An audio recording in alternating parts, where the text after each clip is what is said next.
ಅಂತ ಹೇಳ್ಬಿಟ್ಟು ಅಲ್ಲಿ ಅವ್ರ ಹೆಸರು ಸರಿಯಾಗಿ ಗೊತ್ತಾಗಿಲ್ಲ ನನಗೆ. 7-8 ಜನ ಇದ್ರು. ನಾಯಿಗಳ ತರ ನಿಂತ್ಕೊಬಿಟ್ಟಿದ್ದಾರೆ, ಬಂದು ಸುಮ್ಮನೆ ನೋಡ್ಕೊಂಡು ಅಂತ ನಕ್ಕೊಂತ ನಾಯಿಗಳ. ಆವಾಗಲೇ ನಾವು ಗಲಾಟೆ ಮಾಡಿದೀವಿ ಅಲ್ಲಿ, ನಾಯಿಗಳ ನಾವು ಅಂತ ಹೇಳ್ಬಿಟ್ಟು ನಾವು ಗಲಾಟೆ ಮಾಡಿದೀವಿ. ಇಲ್ಲ ನೋಡಿಲ್ಲ ನಾವು, ಎಲ್ಲ ಜನ ತುಂಬಿ ಇದ್ರು.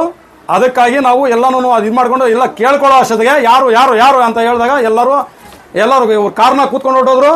ಇವರೆಲ್ಲಾನು PDOಗೆ ಇಲ್ಲಿ ಕೂರಿಸಿವಿ ಅಂದರು. ನಮ್ಮ ಸಾಹೇಬರು, ನಮ್ಮ ಸರ್ಕಲ್ ಇನ್ಸ್ಪೆಕ್ಟರ್ ಸಾಹೇಬರು ಕೂರಿಸಿವಿ ಅಂದರು.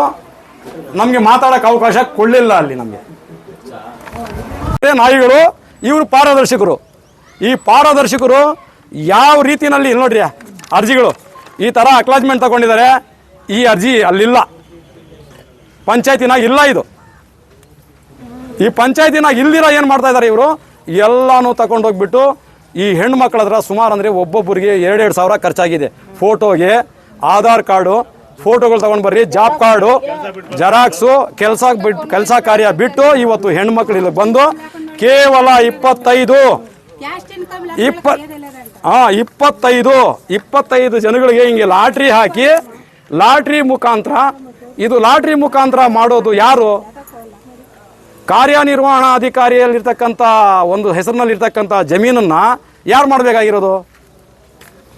ಸರ್ಕಾರಿ ಅಧಿಕಾರಿಗಳು ಮಾಡಬೇಕು. ಪಂಚಾಯತಿನಲ್ಲಿ ಕೂತ್ಕೊಂಡು ಪಂಚಾಯತಿನಲ್ಲಿ ಕಮಿಟಿನಲ್ಲಿ ತೀರ್ಮಾನ ತಗೋಬೇಕು. ಆ ತೀರ್ಮಾನ ತಗೊಂಡಿರ ಇವರು ಏಕಾಏಕಿ ಬಂದ್ಬಿಟ್ಟು ನಾವು ಮನೆಗಳು ಕೊಡ್ತಾ ಇದ್ದೀವಿ. ಯಾಕೆ ಅಂದರೆ ತಾಲೂಕಿನಲ್ಲಿ ನೋಡಿ, ಇವತ್ತು ಜನಗಳಿಗೆ ನಾನು ಹೇಳ್ತೀನಿ, ನನ್ನ SC ST ಅಕ್ಕ ತಂಗಿರಿಗೆ, ನನ್ನ ಅಣ್ಣ ತಮ್ಮನಿಗೆ ಹೇಳ್ತೀನಿ, ಇವತ್ತು ನಿಮ್ಮ ಜಮೀನುಗಳ ಮೇಲೆ ಕಣ್ಣು ಬಿದ್ದಿದೆ. ನಿಮಗೆ 25,000 ಅಂತ ಹೇಳ್ಬಿಟ್ಟು ನಿಮಗೆ ಏನು ರೊಚ್ಚಿಗೆ ಬಿಸ್ತಾ ಇದ್ದಾರೆ. ಇವತ್ತು 25,000 ನಿಮಗೆ ಕೊಟ್ಟು ನಾಳೆ ಬೆಳಗ್ಗೆ ವರ್ಷಕ್ಕೆ 25,000 ಕೊಡ್ತೀವಿ, ಲೀಸ್ಗೆ ಅಂತ ಕೊಡ್ತೀವಿ ಅಂತ ಹೇಳ್ಬಿಟ್ಟು ಎಲ್ಲರನ್ನ ಬಿಟ್ಟಿದ್ದಾರೆ. ನೀವು ಲೀಸ್ಗೂ ತಗೊತೀರಿ, ಯಾಕಂದರೆ ನೀವು ಬದುಕೋರು, ನಿಮಗೆ ನಡೆಯಲ್ಲ. 25,000 ಇವತ್ತು ತಗೊತೀರಿ.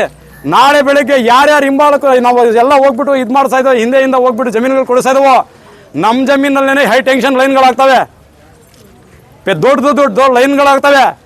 4 ಮೂಲೆಯಿಂದ 4 ಲೈನ್ಗಳಾಗ್ಬಿಟ್ರೆ ಈ ತಾಲೂಕಿನ ಪರಿಸ್ಥಿತಿ, ಜಮೀನುಗಳು ಮಾರ್ಕೊಳ್ಳೋಕ್ಕೂ ಆಗಲ್ಲ. ಒಂದು ಲೈಟ್ ಕಂಬ ಹೈ ಟೆನ್ಷನ್ ಆಗ್ಬಿಟ್ರೆ ಇತ್ ಕಡೆ 60 ಅಡಿ, ಹತ್ ಕಡೆ 60 ಅಡಿ ಹೋಯ್ತು ಜಮೀನು. ಅದು ನಮ್ಮ ತಾಲೂಕಿನ ಜನತೆ ಗೊತ್ತಾಗ್ತಾ ಇಲ್ಲ.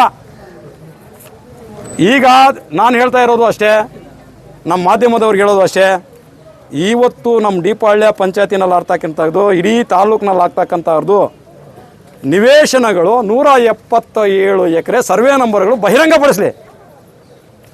177 ಎಕರೆ ಜಮೀನು ಯಾವ ಸರ್ವೆ ನಂಬರ್ಗಳು ಅಂತ ಹೇಳ್ಬಿಟ್ಟು ಬಹಿರಂಗಪಡಿಸಲಿ. ಸುಮ್ಮನೆ 170 ಎಕರೆ ಜಮೀನು, 170 ಎಕರೆ ಜಮೀನು, 4,000 ಮನೆ, 4,000 ಮನೆ ಅಂತ ಹೇಳ್ಬಿಟ್ರೆ ನಾನು ಒಂದು ತೋರಿಸ್ಬೋದು ಪಿಕ್ಚರ್, ಇದು ಕಾಗದ ಇಲ್ಲ, ನಾನು ಸ್ವಂತವಾಗಿ ಕೊಡ್ತೀನಿ 2 ಎಕರೆ. ಅವ್ರು ಶಾಸಕರು ಆಗಿದ್ದಾರೆ, ಒಂದು 10 ಎಕರೆ ಕೊಡಲಿ ಒಂದೊಂದು ಪಂಚಾಯತಿಗೆ ಸ್ವಂತದಲ್ಲಿ. ಆವಾಗ ಜನಗಳಿಗೆ ಅಭಿವೃದ್ಧಿನ ಆಗ್ತದೆ, ತಾಲೂಕು ಅಭಿವೃದ್ಧಿ ಆಗ್ತದೆ, ಜನಗಳು ಆಶೀರ್ವಾದ ಮಾಡ್ತಾರೆ. ನಾವು ಅವ್ರಿಗೆ ಏನು ಬೇಕಾದ್ರೂ ನಾವು ಸಪೋರ್ಟ್ ಮಾಡ್ತೀವಿ. ಒಂದು 10 ಎಕರೆ ಕೊಡಲಿ